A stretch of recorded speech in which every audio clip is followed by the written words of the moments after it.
the inside story on the issues that affect you and your community. This is Local 12 Newsmakers.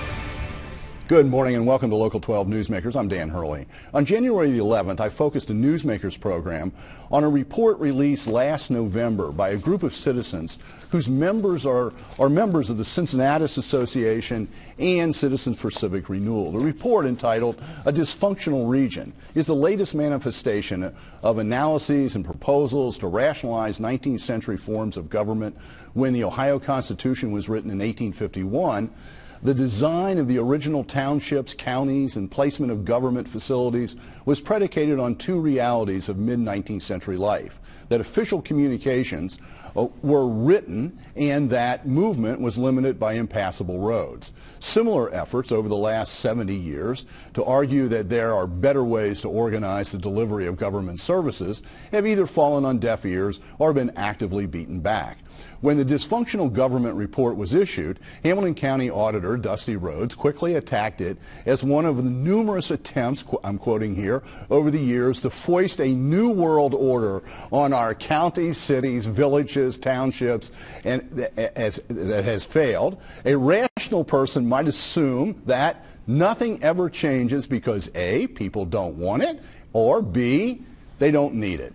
After Newsmakers aired, Dusty called me. I knew he would, and suggested I have him on Newsmakers, and he knew I would say yes. I'm joined now by Dusty Rhodes, the auditor of Hamilton County and the former trustee of Delhi Township, a longtime friend and intellectual sparring partner.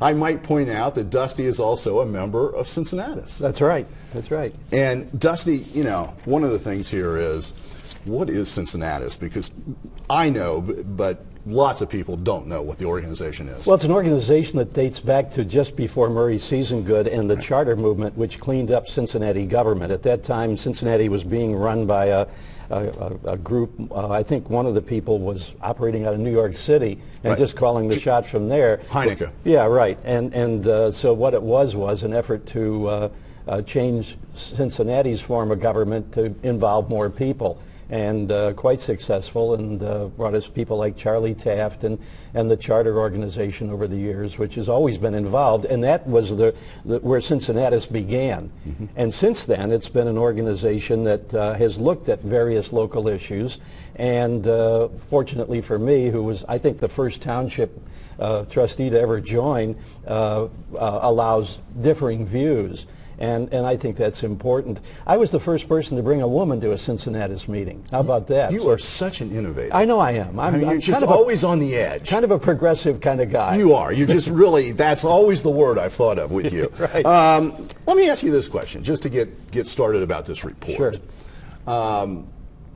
Name for me a business that is successful today that existed in the 1850s and is still run and organized the same way it was in the 1850s. See, that's the difference. Business and government are two different entities. And government, this is a democracy where the people participate, and people should have a voice. And I've always thought the more of a voice they have, the better. So it's not a business, and I think that's the first place where this kind of artificial construct that these people bring falls down. This is not a business. I mean, I know it would be nice if they could go to just one person and get their tax abatements and their write-offs and their deals and all, but that isn't the way it works, and that's not a democracy. So I think it's a false analogy. But does democracy have to mean fragmentation? I mean, the norm in local government nationally is fragmentation. I mean, but is that necessary for good democracy? I think so. I really do. I think the advantage of and fragmentation is kind of a loaded term, I think you'll admit. No, I won't. All right. Go ahead. All right. Well, I suggest that it is. Local government, the government is closest to the people, governs best, delivers the most services most efficiently, but more importantly, the people can actually get to their local officials. And that's one of the things that I miss the most about not being a township trustee, and have tried to bring that to the auditor's office, where I am as accessible as I can possibly be to people, because I'm responsible to them.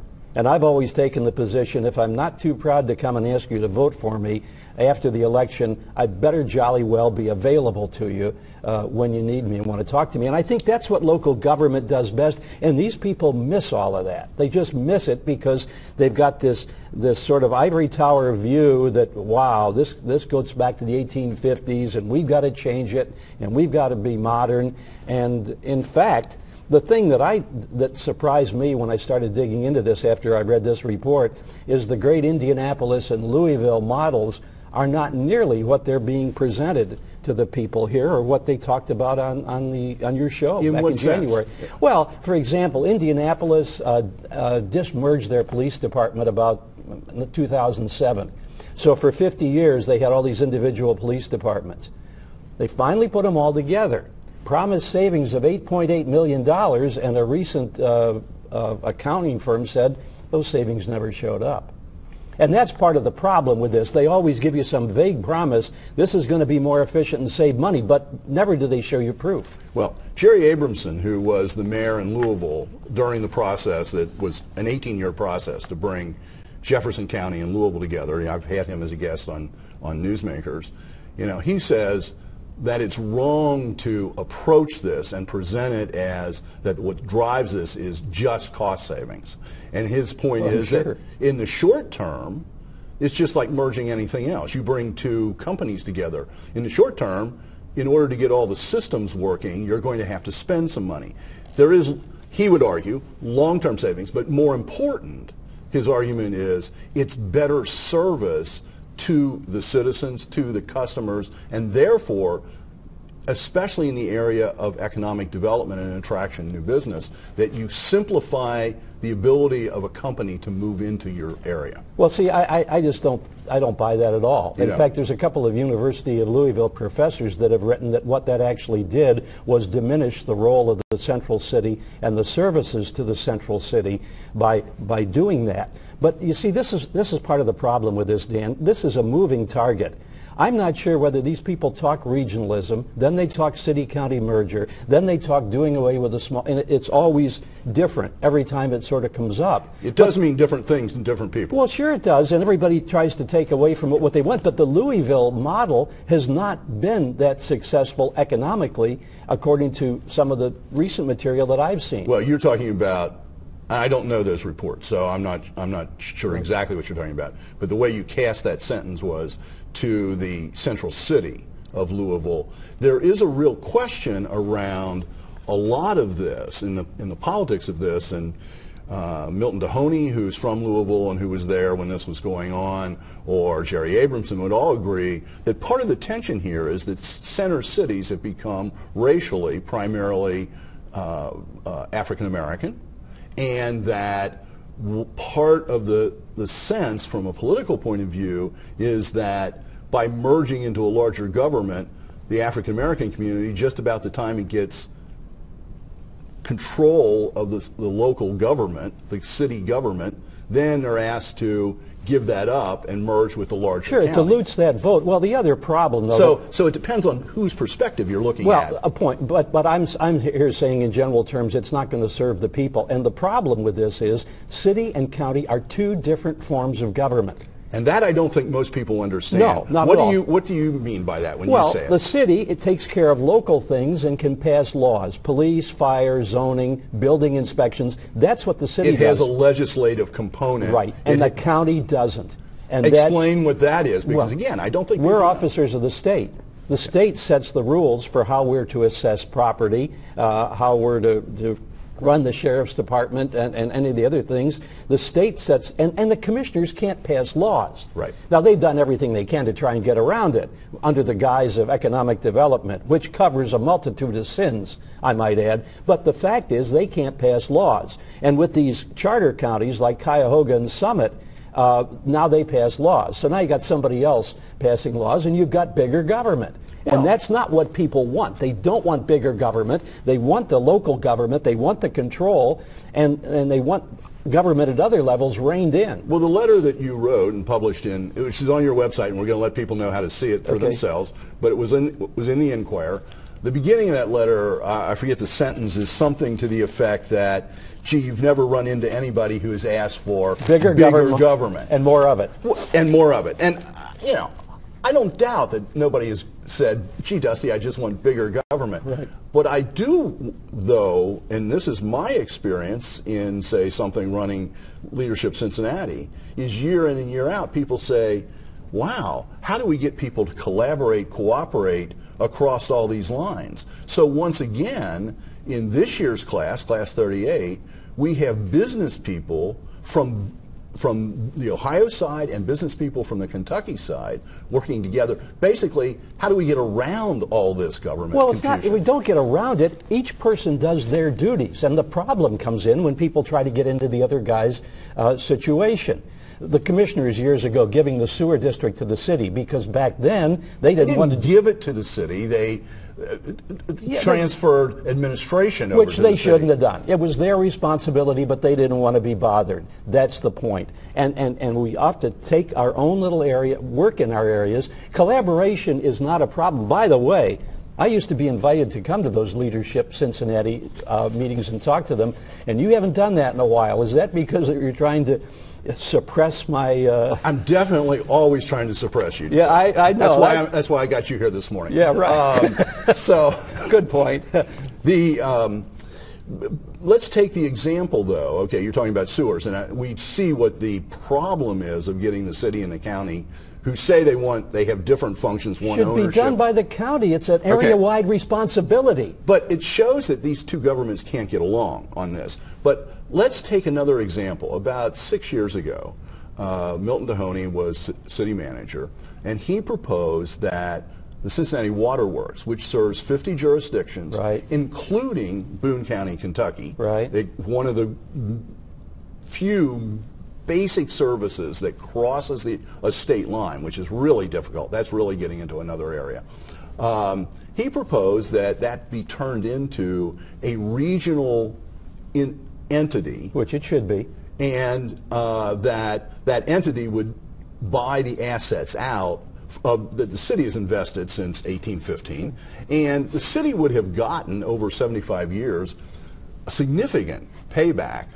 But that got turned down. So would you have supported that kind of regional functional Absolutely. unit? Oh, you would have supported that? Absolutely. Sewers, water, things like that are regional. The airport's regional, although our friends in northern Kentucky don't believe that it should be an area. Well, actually, the new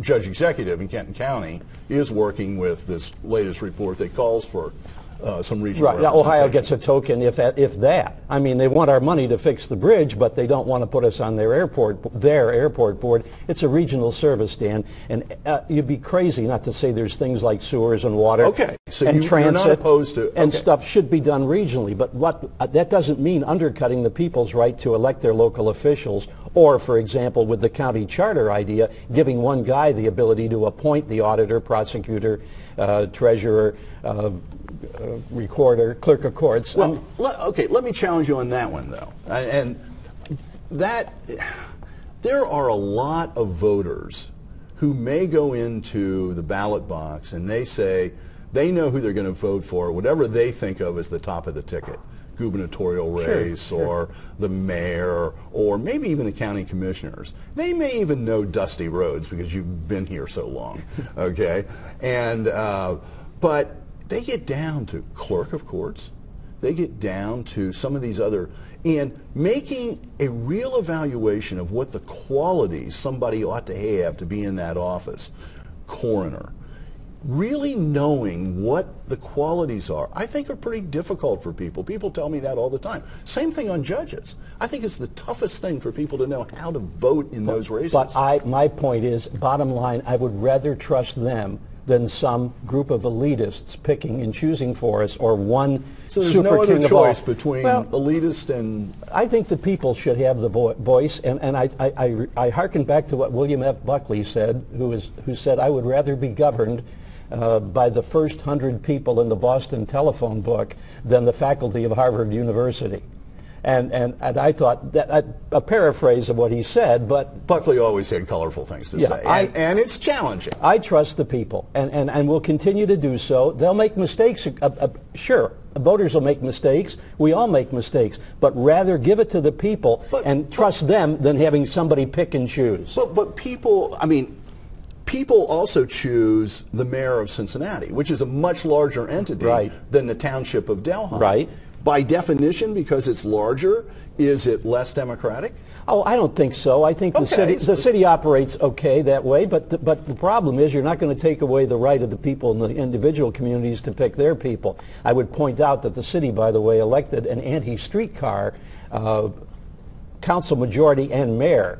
And that was the clear express wishes of the people. I know the people mentioned the streetcar as an example of people coming together. Yeah, they came together, a small vocal group, steamrolled it over the wishes of the people who voted anti, and then you had 3 council members who switched, which... or they, once they got into being in positions of responsibility, said, we want to think about this, and things slowed down. They thought about it and saw it in a different way. Yeah. That's also democracy. Yeah, right. They've got the vote. Sometimes you make promises in campaigns that not only can't you keep, you shouldn't keep. I'm sorry. I think when you run on something as clear-cut as that, you should follow through. That is critical. Dusty, you're fun. Great being with you. I want to make sure people can keep up with you. It's hard. If you would like to read the Dysfunctional Government Report, go to www.cincinnatiassoc.org. You can keep up with Dusty, both in his official capacity as auditor and his musings about the world at www.hamiltoncountyauditor.org. And in the current February-March issue of Cincy Magazine, my Reflections on Leadership column focuses on the history of the failure of the oft-praised business community to lead reform in this area of government reform. So thank you for being here this morning. Enjoyed it. Have a good day. Stay tuned. After the break, another institution grounded in the past, struggling to define its role in the future. New technologies like 3D printers expand the possibility for innovation and entrepreneurial activity. Xavier University wants to make that frontier more available to its students through the creation of a new Center on Innovation. Welcome back. In the post-recession world, we are living through a period of fundamental reorganization of the economy. Millions of job categories, not just jobs, have been wiped out. New jobs come largely from startups, companies less than 5 years old, while corporate giants shed jobs to find efficiency. The percentage of people who will work their entire career in a single field is shrinking rapidly, while those who will work for a single company are becoming almost extinct. In the face of these changes, universities, especially those grounded primarily in the liberal arts and business, are scrambling to remain relevant. For XU, one part of the response is the creation of a Center of Innovation. I am joined now by 2 people.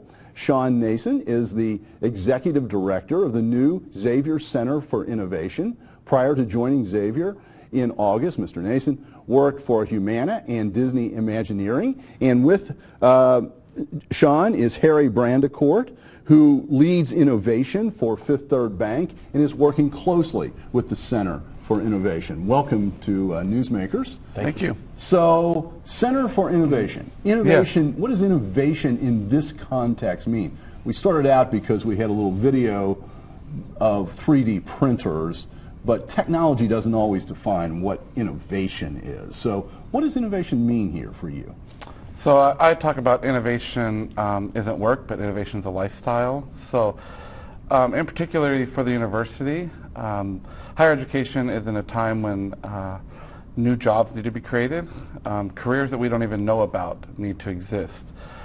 So what the Center for Innovation at Xavier is going to do is be a link between corporate America, so Harry's at Fifth Third Bank, and our students, K through 12, coming into a place now to experience new ways, new thinking, to explore what really innovation is a powerful thing, and it's an honor to be able to do that here at Xavier University. So from the bank's point of view, why get connected to this? What is it that you hope working with an academically grounded, based Center for Innovation might do for the bank?